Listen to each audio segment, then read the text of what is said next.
Ik hoef het u niet te vertellen, het zijn economisch moeilijke tijden, maar dat zijn van oudsher ook erg uitdagende tijden. En ik mag voor VKB Limburg op zoek naar die helden van de Limburgse economie. Limburg is de voorbije decennia niet gespaard gebleven van de economische klappen. Maar kijk, letterlijk op de assen van de oude fortterreinen hier wordt vandaag een nieuw verhaal geschreven. Ja, mevrouw Essers, uw bedrijf kent natuurlijk iedereen, maar wat gebeurt hier precies op deze plek? We staan hier op Draaiportes, op de voormalige Fortsite, waar wij in 2018 zijn begonnen met de ontwikkeling van het hele terrein.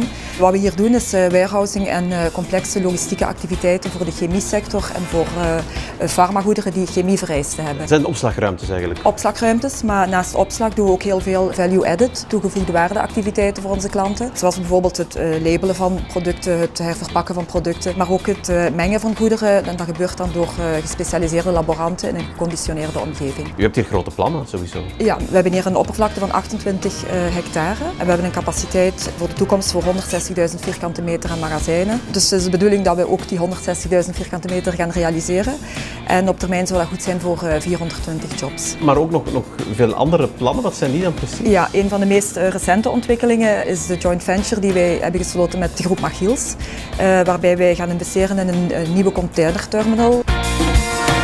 Port of Limburg is een opportuniteit, enerzijds als voorhaven van de haven van Antwerpen, anderzijds als heel mooie link naar Oost-Europa, ik zou zelfs durven zeggen, als link met de zijderoute. Ja, een mooi project, ook economisch belangrijk neem ik aan voor een hele regio hier. We verwachten dus een investering daar te realiseren van om en bij de 60 miljoen euro, met als doel ongeveer 350.000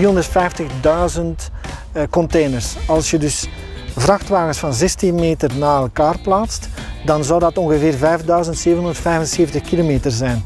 Dus dat is heel mooi dat we dus dat aantal kilometers van de baan kunnen halen aan de hand van deze containerhandling op de Port of Limburg. Ja. Dit is een investering die niet alleen duurzaam is, maar ook zeker en vast kan bijdragen tot de lokale economische activiteit en jobs. Ja, containerschepen als dit zullen we dus in de toekomst vaker zien hier in Limburg. Nu, het water is er natuurlijk al en veel bedrijven zijn vandaag al strategisch aan dat water gelegen om hier optimaal gebruik van te maken. We zijn bij Ebema en Ebema is een van die bedrijven. Wij liggen aan het water, heel strategisch. We zijn een betonfabriek, we hebben grote volumes producten nodig en die voeren we aan via het kanaal. Vandaag moeten we zeggen de Waterweg. Deels uit Noord-Limburg, waar het zand vandaan komt.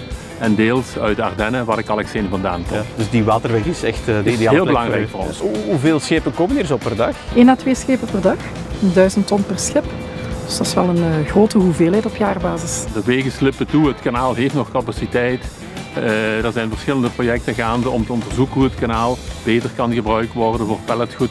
En dat gaat in de toekomst zeker meer en meer worden. Ja, water is voor uw bedrijf cruciaal en dat wordt hier een beetje de rode draad voor al die bedrijven die hier gaan komen op deze plek. Dat klopt. En voor ons is het ook nog een deel van ons product, dus zonder water kunnen wij niet produceren.